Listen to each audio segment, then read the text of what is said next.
Micah Parsons traded to the Green Bay Packers. Jerry Jones, smart move or completely crazy? And then college football started last night. Some massive games. The ever so anticipated Arch Manning is playing against Ohio State on the road. This is going to be a fantastic weekend of college football. We're going to talk about all of it. Let's get into it. But let's start off with this wild news out of the NFL. Micah Parsons getting traded to the Green Bay Packers. Look at that price tag right there. 4-year, $188 million deal with $136 million guaranteed. That agent, David Mulugheta, I mean, say what we want about him. He got his man paid. Micah Parsons is making $47 million average per year. The highest paid non-quarterback of all time. So football is so cool, man. That is awesome. That's so cool. And it's all going to be gone in 3 years. That's the funny part. Why? Because of taxes? I will say there's a lot of things to take into consideration in this move here. I want to get your guys' thoughts on this. Okay, first of all, are you surprised? And I do. Everyone's like bashing the Cowboys for this. I want to try and make an intelligent case for the Cowboys, and then also, of course, the intelligent case for the Packers doing this. Okay, so. Well, let's start off with that. Are you guys surprised that this ended in a divorce? Jerry Jones and Micah Parsons divorced. I would say surprised to a certain degree, but at the end of the day, when you push a guy that hard for that long, this is the inevitable outcome. So, I don't know if it was Jerry getting a little too much in his feels and too much in his marketing mindset, and just not thinking that this was a reality because of the personal relationship that they apparently had. I think Jerry's probably respecting Micah a little more because of the business maneuvers he just made. I mean, they said like, yeah, no hard feelings. I like Micah. Jerry does say that he feels that they can win more without him. All right. This is just a quick little clip. Jerry Jones right now. Okay. Micah Parsons decided that it was in the best interest of our team to take the consideration that we have. We appreciate his 4 years, but we can take that consideration and we can win in our minds more than had we gone the other route. And second, that's not a negative on Micah. That's just unique to our circumstances. So he thinks that they can win more without Micah Parsons, one of the best defenders in the NFL right now. What do you make of that? I think you have to say that. You just have to. You can't come back and say we're probably going to lose more games because we let this one. We didn't close the deal on this one. You can't say that. You have to say face. So either way, whatever the truth is, he's going to say that. Yeah. No, you could say we are rebuilding. Look at this draft capital that we've just acquired. Maybe next year, guys. At least we had a good Netflix documentary this year. There's a lot of different ways Jerry could spin this. So I don't know if I guess he actually thinks that but here's the deal. This is what it says to me. I think that this says they don't think that they're like in a window, like in a long playoff push or Super Bowl window at all. Like this to me is like when the Carolina Panthers were so bad that they had to trade away Christian and just get capital and be like, all right, we got to see if we can fix this. That's what that says to me. Like trading away Micah Parsons, that means, all right, we're better off looking to the future right now. What do you think of that? There is truth to that, or at least theoretically, there's truth to that because you can go ahead and get some high quality talent in these first round draft picks in the future. Granted, it's kind of wild as an 82-year-old owner to be going this route, or I would assume that a guy of that age would, and really wanting to win and really wanted to be on top of the league, would just go all in for anyone and everyone. I mean, yeah, we've had the back and forth with the CeeDee Lambs, the Dak Prescotts and everything like that, but ultimately they ended up getting paid. So I'm curious as to what the difference was here. Maybe he has just something against defensive players, which, to be honest, it seems as though the NFL and owners and teams are kind of going in the route of paying guys just to pay guys. We look at the quarterback market. Some of those guys making $50 million a year probably aren't deserved of that. Tua? Yeah, he's in that camp. Trevor Lawrence. I mean, you got a number of dudes. You got a number of dudes that are in that camp, and maybe he's just not ready to cede ground to a defensive player. Granted, I think the defensive end is one of the more effective defensive players out there. I think it's the most important position on the defense right now. Maybe, I mean, the other argument would be a lockdown corner, but like that can kind of be taken out of the game, like one lockdown corner. Like a 'cause defensive end can be disruptive every play. Exactly. And if even with a lockdown corner, if you're not getting pressure on the quarterback, that's putting a lot of pressure on the lockdown corner, and he's going to lose more often than not in that position. So like the DN being able to put pressure on a high quality quarterback is so much more impactful for a defense than I'd say a lockdown corner, especially at the jump, because then it just makes the quarterback have to make decisions that he probably otherwise wouldn't. Yeah, exactly. Yeah. You can have a solid corner that could cover really well for 2 or 3 seconds as long as pressure's getting there. And so that's what you got to just have. Yeah, your payment, it's got to be lopsided up to these DNs. Like, so they're technically the quarterback of the defense right now, because they're getting paid like $47 million per year. That's on par with these guys. This is on par with Brock Purdy. Funny you say that, Scott. Look at this graphic. Look who makes more money per year.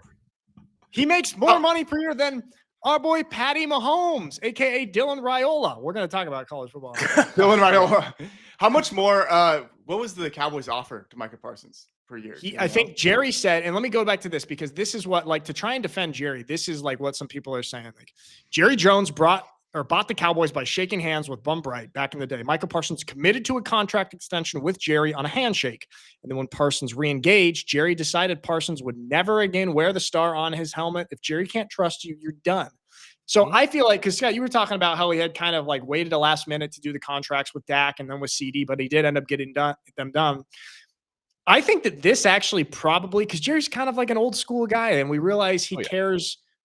He cares more about than just what's happening on the football field. Like he obviously, and so I feel like this probably played a bigger role than a lot of people want to give it credit for. What do you think? There probably was a level of trust that was broken here, and I think I mentioned it on a couple episodes ago where Jerry, as you're talking to, is an old school dude. He comes from the world of handshake deals, of a man of your word, of all of those sort of cliches. Like that's him. Like that's how he's built this organization, and he's done it his way. Clearly over the past 30 years. And even before then, when they were actually winning, he was doing it just better.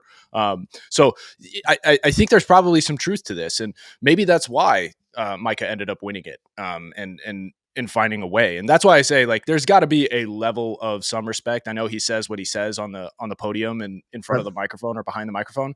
But you got to think, like, even though the personal relationship may have been tarnished, there's probably an increase in respect for Micah strictly being a businessman, because that is exactly what Jerry is. Yeah, that's true. Yeah, Jerry's got to respect that. Be like that David Molden guy. Like, hey, man, I mean, you got this wild contract, and that was, I guess a big part of it was like Dallas. Jerry wanted him for 5 years, and Micah only wanted to sign a 4-year deal. He wanted to be able to get another contract after this because, like, Micah's 26. And then you look at some of these other pass rushers who got these big contracts recently who are like 30, 31, like TJ Watt or a Myles Garrett. Or, hey, by the way, Trey Hendrickson, Scott, you were gone. We didn't talk. Trey Hendrickson finally, he got that $14 million raise. He's getting $30 million a year, which is chump change compared to Myles, compared to Micah. Trey Hendrickson's got to be like, oh, I should have forced the trade. You underbid by $10 million. Yeah. And then look, he got more money, and it's hard to like turn your nose up at a $14 million raise, right? But at the end of the day, I think Mikey, when we were talking about this when it was starting to go, Mikey was talking about like his demeanor actually might be what's hurting him, and like the kind of person he is. Like clearly he's a team focused guy. He's team first. He's thinking of other people in that regard and thinking about the organization and the team's success. But he's not necessarily I don't want to say strong enough to advocate for himself. That's kind of what it is, though. That's kind of what it is, because they know, they're looking at it and they go, okay, well, he's kind of being respectful. He's in on the team. He's not making us look bad. We don't look bad with this whole thing. It's not a huge distraction. So there's less pressure. He has less leverage on them wanting to get, okay, we got to take care of this thing, get it done, get him paid, and move on. Like Micah's, look at these two different. So look at Trey Hendrickson and look at Micah Parsons. Micah ended up getting the big bucks. And what is Micah doing? Part of his negotiation tactic, he's rolling around on the sideline, laying on the training table. And Trey Hendrickson is walking around on the sideline, coaching up young guys. It's like being a good guy actually decreased his leverage in his negotiation. The lesson here is you got to kind of be a little bit of a menace, I guess, in negotiations. Negotiation is an art, and Micah's got it down. But then it comes down to the argument that we've also talked about on the show is like, okay, what is worth more? Obviously, money now is worth more if you're talking economics, but we're also talking about legacy and how you're remembered and all of that kind of stuff. And if you're a hometown dude, I know he came from the Saints 5 years ago, Hendrickson did, but Yep. if you're the guy that takes that organization or rights the ship of the absolute abysmal defense on the Cincinnati Bengals this year, and you're the tip of the spear for that, there's a clout and a capital that you gain that you otherwise wouldn't, like strictly from the dollars. So like really, I don't know.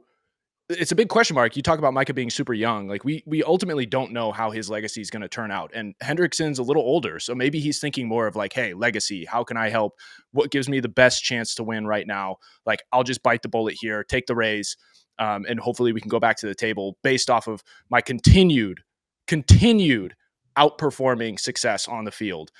Maybe the Bengals will have a change of heart when they see that we're riding the ship with me at the tip of the spear. Agreed. It's interesting. I like find this pass rusher and like age conversation to be so interesting because I've been kind of like with the Trey Hendrickson thing, just something about him. We all said maybe it's just the way that he dresses or the way that he looks. Feel like he's not going to age great. Okay. I mean, by dresses, I mean like he doesn't wear gloves, like or wrist tape. It just doesn't look. I thought you would love that, dude. I thought you would be in love with a player like that. Yeah, Nick, that's your anti-swag. That's your whole philosophy. Anti-swag. Yeah, it is, but for like a linebacker, you have to look cool as a pass. Like if you're a pass rusher, you got to look sleek and fast and cool. You can't look like a garbage. You can't have selective anti-swag defend. This is your philosophy. You either are aligned with it or not. Yes. You guys, fundamentally do not understand. There is no nuance in this, Nick. There's no nuance in the anti-swag. Philosophy of anti-swag. You guys think it applies broadly to all players in football, and it couldn't be further from the truth. You guys, okay? I think the thing that bothers you is the long sleeves. That's got to be it, right? I don't like that. For a defensive long player, sleeves with no gloves, not good. You can't have a contrast. Look, you can't. You can look bad as an inside linebacker that's not a pass rushing linebacker. You can look gritty and garbage. You can look like that and dress like that as an interior defensive lineman. And then certain safeties can pull it off. Okay. If you're like on the perimeter, if you're a corner, if you're an edge rusher, if you're a wide receiver, you have to look cool. Okay.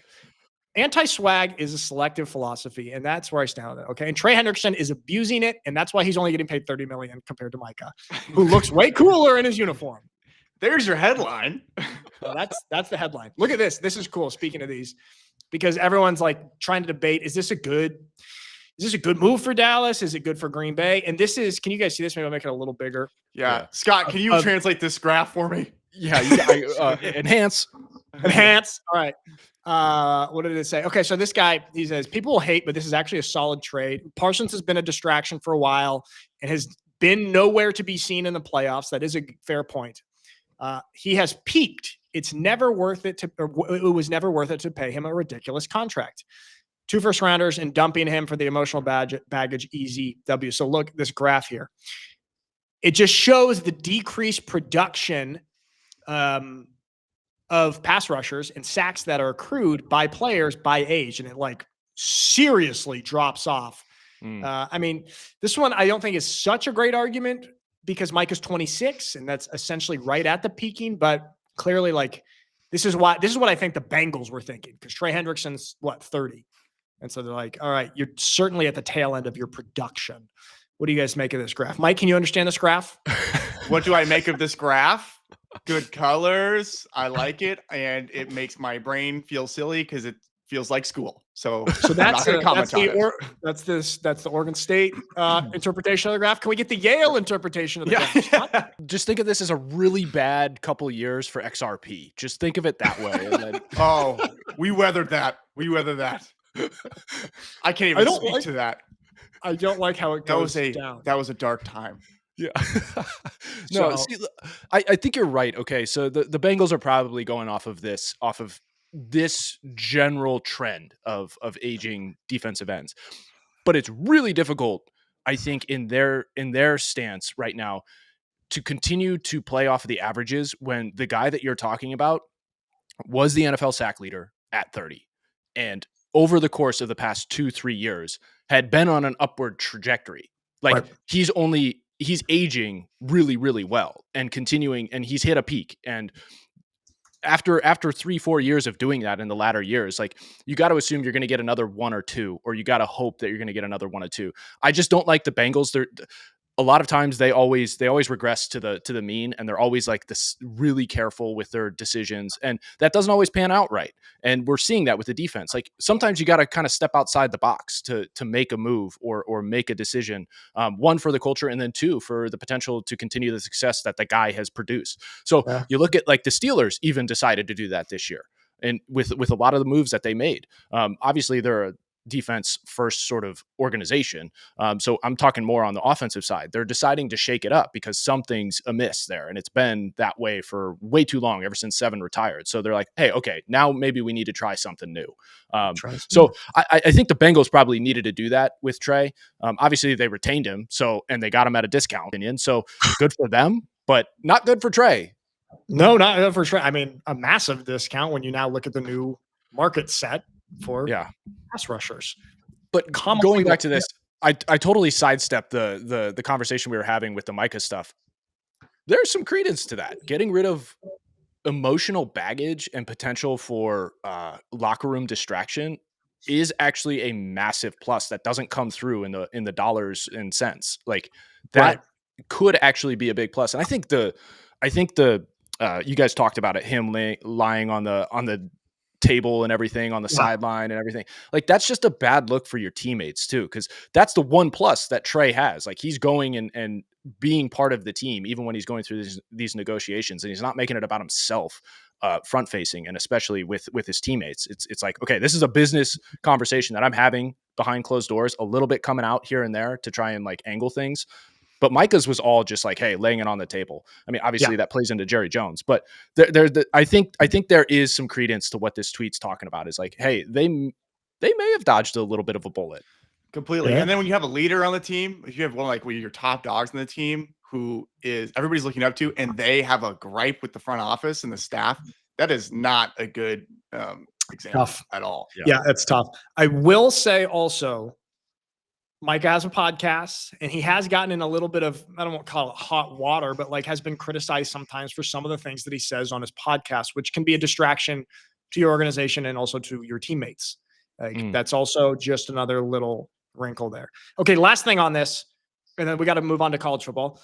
How would we feel if the news broke that the Cowboys signed and came to an agreement with Micah Parsons for that deal, that 188 4-year deal? Not that he got traded for it, but that the Cowboys did. Will we think, all right, good job, Jerry, like you got him? Or will we think, damn, Jerry, you got kind of fleeced on the negotiation, like like resetting the market by $5 or $6 million per year? I think TJ Watt's at $41 million.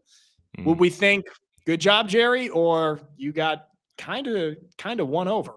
I think we'd do the same thing. Bad job, Jerry. You drug it out and then ended up having to overpay, just like you did the same thing with Dak and Zeke. Like it would go into the side of the aisle of, here he goes, he's overpaying again. Well, I was going to say it was a lose-lose for Jerry from the get-go. I don't think he could have come out on top on this whatsoever. He was already getting such negative press. The way that the media and fans are generated because of the narrative that's been said, it's like anybody who's representative of an organization, bad.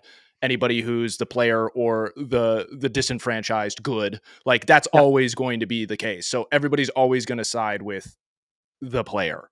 And Jerry was in a no-win situation. Jerry also did not do any favors for himself on like the most recent press conference when he kept calling him Michael, and then his son Steven Jones had to be like, Micah. Yeah, Michael Parsons. Steven kept going, Micah. Like that was. I know Jerry's 82. So funny. But if you want to stay as the GM face of the organization, you got to get the names right. So there we have that. All right. Let's move on to college football. Started last night. We are back. College football. Here are the big games this weekend.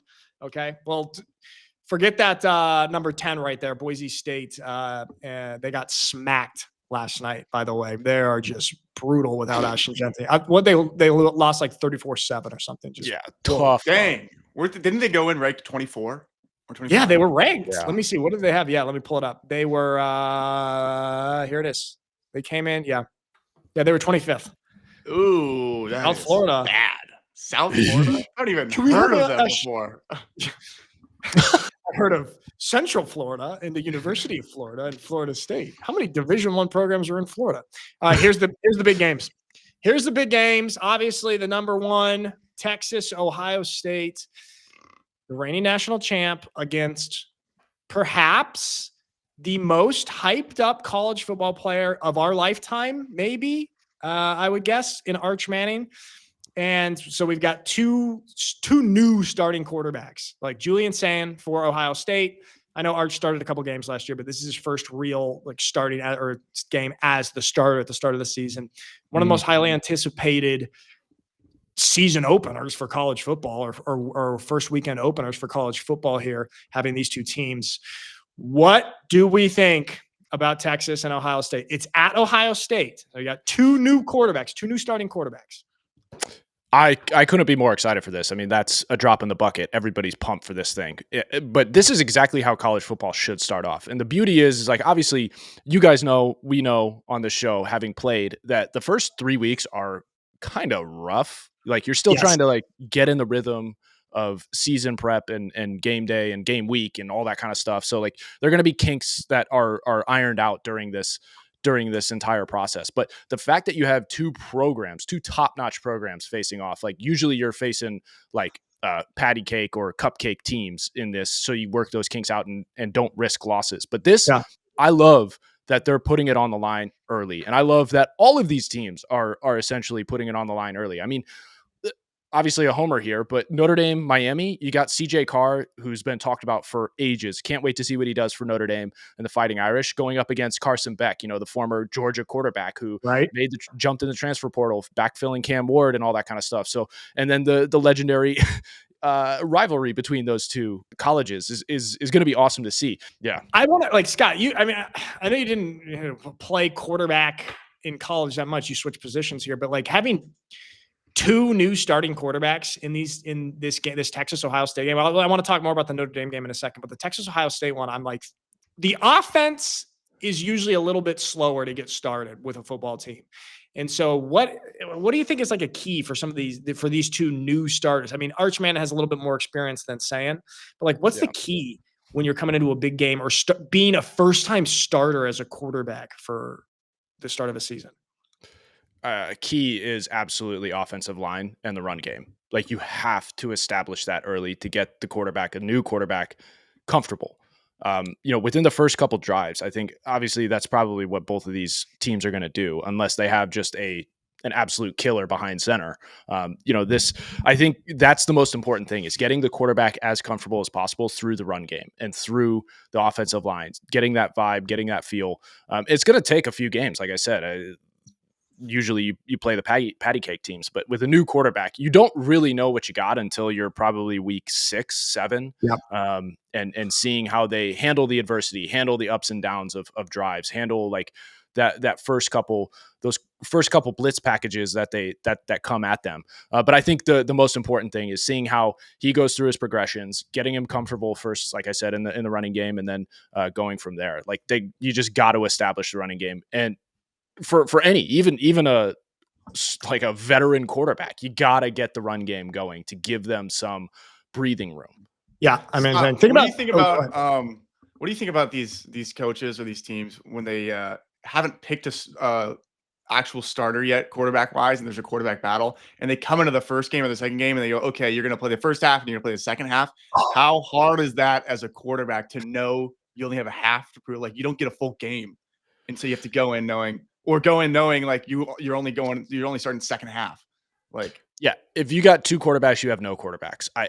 I think it's one of the worst decisions. I understand why coaches make it, but I think it's probably more appropriate to name a starter, let them play at least 2-3 games, full games, and if they're not cutting it then, or you're not seeing that exponential rise in just comfort and strategy and execution, then you can start considering pulling the plug and switching it in.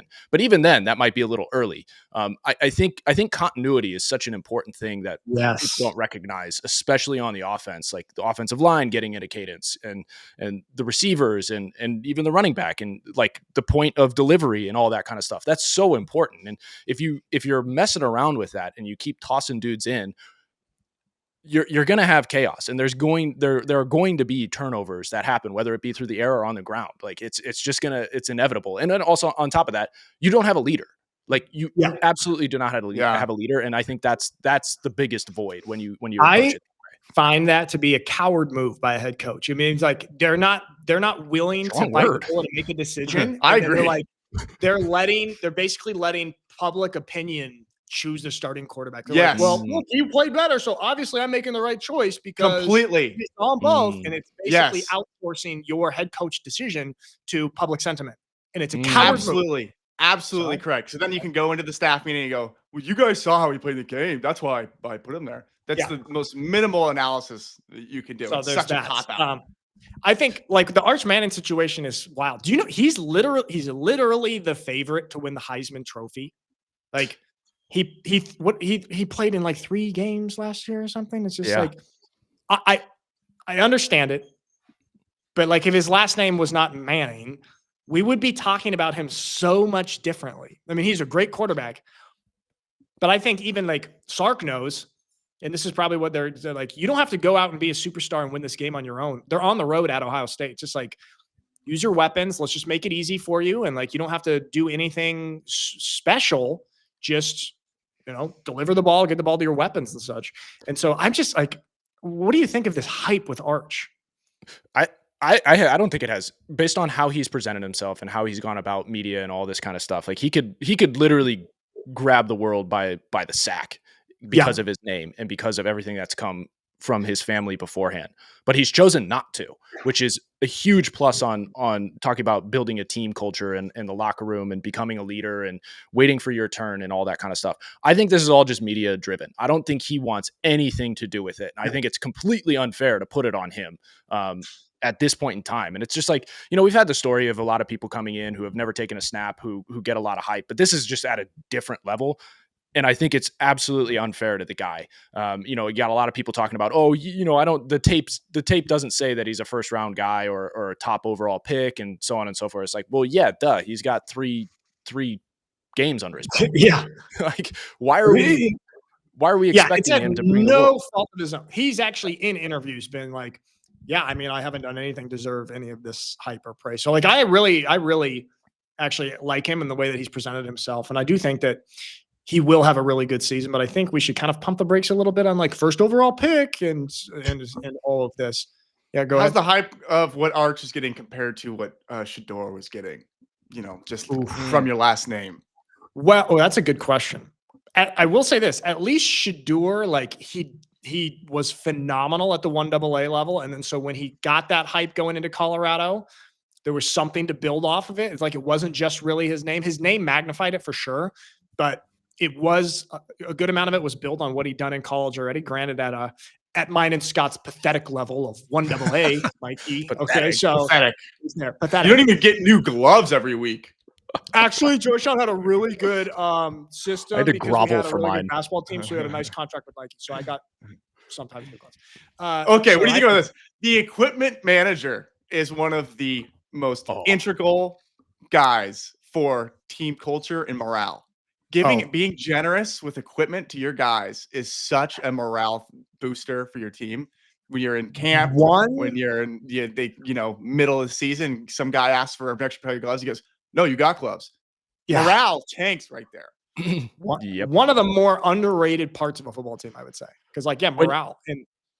Yes, well, I was gonna say, being a former player who maybe didn't get as much burn as they would have dreamed or hoped in their playing career, it's really a devastating situation when you got the equipment guy telling you no because he also has the view of you as not being like worthy of getting a new pair of gloves, even though you have a massive hole in them. That's where true. It's like you got a lot of power that I don't think you should have. Well, they wield their power in mysterious ways. The equipment manager. Very, very important part of a football team. So that's what we got. Texas, Ohio State. I'm going, not that we need to do predictions for all these games, but I think it's going to be low scoring because offenses starting off in the season, new quarterbacks. Give me 17-14. I will take Texas on the road, even though Matt Patricia is Ohio State's. Yeah, in the show. Matt Patricia is the new defensive coordinator of Ohio State, which is interesting. See if what he brings after Arch.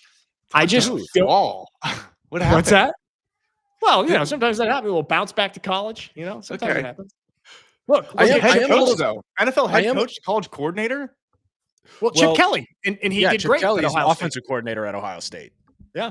So they got an arsenal in the coaching staff right now. And then I'm actually surprised Patricia didn't. There had to have been something going on or contracts already signed and moves being made before Belichick took UNC's job. I'm surprised he didn't end up at UNC with Belichick.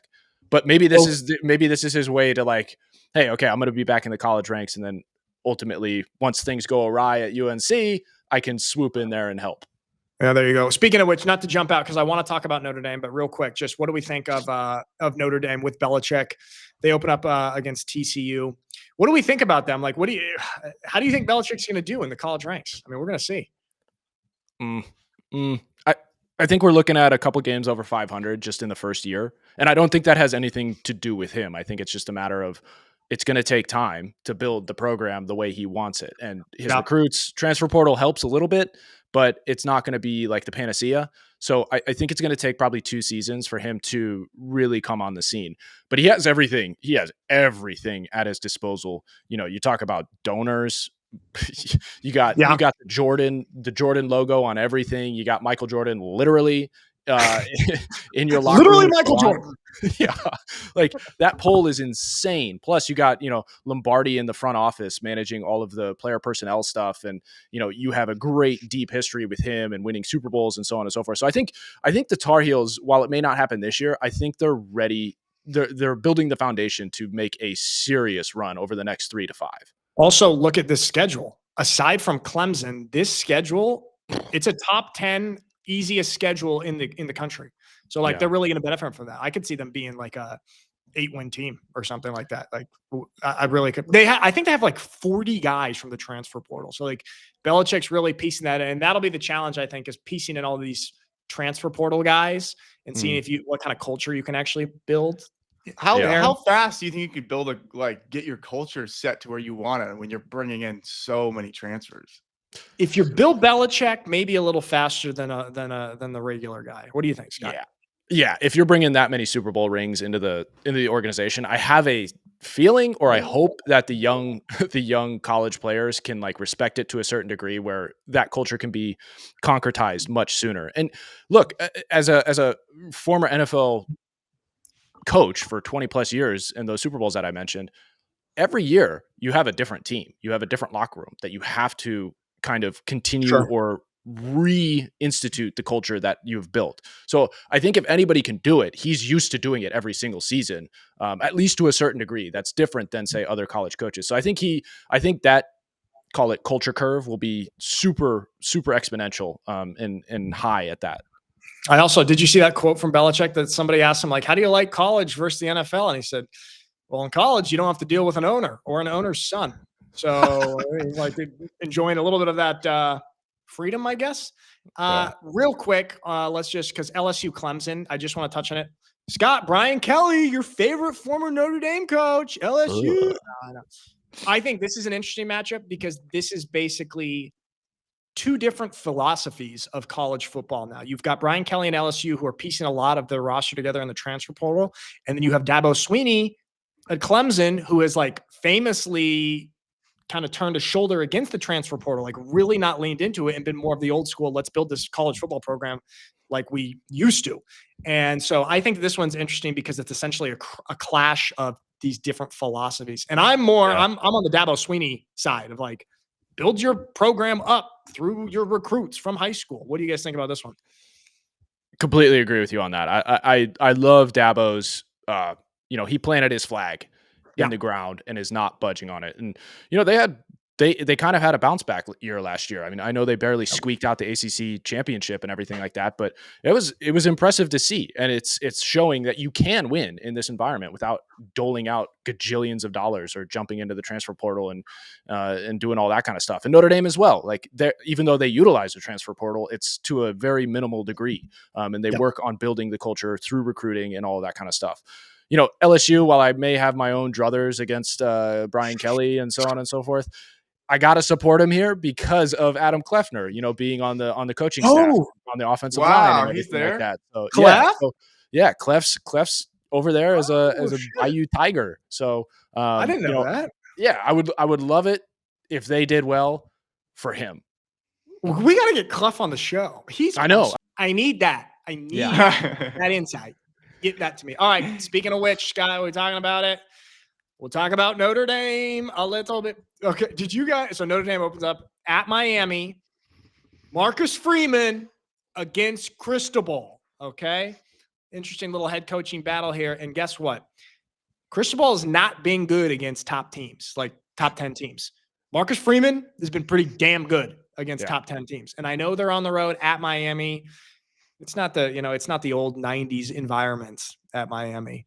What do you think about this one? How are you feeling about Notre Dame? I'm feeling good, man. I mentioned it before, but CJ Carr finally getting under center, getting some snaps, being more of the pocket passer that he is. I think it's a return to what Notre Dame has traditionally been and what made them successful. Yeah, I know they haven't won since '88, but Notre Dame isn't the flash style. They're more akin to like a Big Ten sort of style football, and not getting like the SEC speedsters or anything like that. It's more ground and pound. So I like the return to that traditional sense with CJ Carr.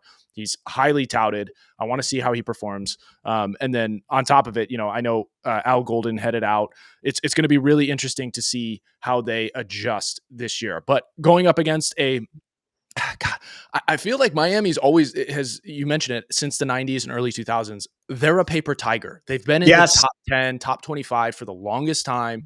They never fully reach that potential. And I know that's kind of the pot calling the kettle black here when I'm a Notre Dame fan, but last year, good show. So I think Miami's just always been this paper tiger. I think Carson Beck, big question mark. Yeah. And I know, I mean, Carson Beck, I don't know, dude. Something rubs me the wrong way with that guy. And so I do feel like this is going to be a Notre Dame one. This was cool. Jeremiah Love, obviously the running back for Notre Dame, returning and talking about like losing in the national championship game. And Jeremiah Love said that this was cool. This is what Coach Freeman said. Because everyone's like, oh yeah, you got to move on. You got to forget about those. He goes like, Jeremiah Love says, I will never forget that night. No way. All the work that we put in to get there. And I'll always remember what Coach Freeman said to us in the locker room after the game. Our national championship hasn't been denied. It's just been delayed. Badass right there. Coach Freeman is just, God, I love that guy. Did you see the Shane Gillis Notre Dame collab? Did you guys see this? Oh, yeah. You saw it? Can I just say about that collab, that Under Armour ad? Whole new respect for Freeman. And I take back all the smarmy comments I made. Maybe it was a little phase, but getting around Shane Gillis and that humor, you see he's got chops. He's a funny guy. Yeah. This is a beautiful ad. Like Shane Gillis was like solid. Like that's a Shane Gillis we expect in content and in funny stuff. Marcus Freeman kind of stole the show for me in this ad. Like he was the real star. Very looks good on camera. It's hilarious. Shane Gillis and Marcus Freeman are the same age. I think they're both are like 37. They're both 37, I think, right? Yeah, Marcus, I think he might be a year or two older, but still. Okay, close. Because at the end of the ad, when he, because I won't play all the audio, it's really long. But at the end of the ad, when Marcus or Shane says, "I want to actually get in there," and he's like, "Aren't you like 45?" Dude, I'm 37. Just Marcus Freeman looks so much better than Shane Gillis. Shane's being funny. You don't have to work on your appearance at all. It's just this is pretty cool, and I like that. That's also Shane Gillis's dad, who was the other guy in the ad. Oh yeah, I think that's obviously how. I think Shane has had an uncle who played for Notre Dame back in the past. So that's why he's associated and loves the Irish and everything like that. Also, I got to give shout out to the Notre Dame marketing team because there's a reason why he's wearing the new logo, and they just released it last week. This is a great way to promo it, to let people know, hey, we got this new merch that you can go buy. Obviously, it's Under Armour, but Scott, are you having a little bit of a change of heart on the logo? Because last week we had to go on a little bit of a rant about the logo. No. Like I still don't. It's a cool logo. I just don't think Notre Dame should, go for that low hanging fruit. They're better than that. But I get it. It's gonna move merch for Under Armour and the university. So you're gonna make money. Cool. I prefer the old logo much more. Yeah, absolutely. All right, there we have it. Big games this weekend. I'm so excited. Gosh, that Ohio State Texas game is gonna be awesome. I feel like that'll be really close. I kind of feel like Notre Dame's gonna handle Miami. Like, yeah, not crazy, but I feel like it'll be like a 2-score game. Like, I feel like they'll win by like 14. Even with the new quarterback. That's my feeling. Well, to my point earlier, they got probably, well, I know I'm a homer, but the best running back in college football this year. In Heisman candidate, in my opinion. Who is it? Jeremiah Love. Who had never heard of him. I gotta do some research. Jeremiah Love. Mike, Jeremiah Love had the most inspiring play of football in my eyes in the last 4 years. On the goal line? Yeah. A 2-yard run. And it got me through some hard times in my life. It even wowed Joe Rogan. But wow. Joe Rogan famously doesn't care about football. Shane Gillis has made Joe Rogan actually talk and care and be a little bit interested in football because of all those times he goes on the podcast and forces him to watch Notre Dame football clips. So Shane Gillis is like doing the Lord's work for Notre Dame. He's a needle mover, that's for sure. Shane is a needle mover. That's why Under Armour went for him and used him here. But Mikey, definitely go look at some of his tape. I'd love to get your take on just being a former running back, seeing like footwork and all that kind of stuff. But I would say Jeremiah Love Notre Dame's always had incredible offensive lines. So many dudes in the NFL. Yep. Larry Williams. Never heard of him? Yeah, from the past. Never heard of him. Yeah, so I think instituting the run game early is going to be absolutely crucial for CJ Carr and the Fighting Irish. Early and often. Got to get after it early and often. I hate when people say that. It's such a cliche. We got to get after them early and often. But you do. All right, there we have it. College football is back. Micah Parsons is moving to Wisconsin. Ugh. And Luke's got a new friend.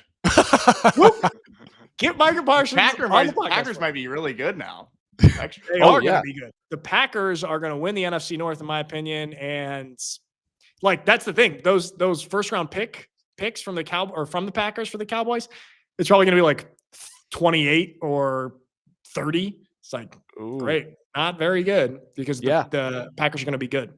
Yeah. So good luck, Caleb Williams. That's going to be a tough guy to run away from.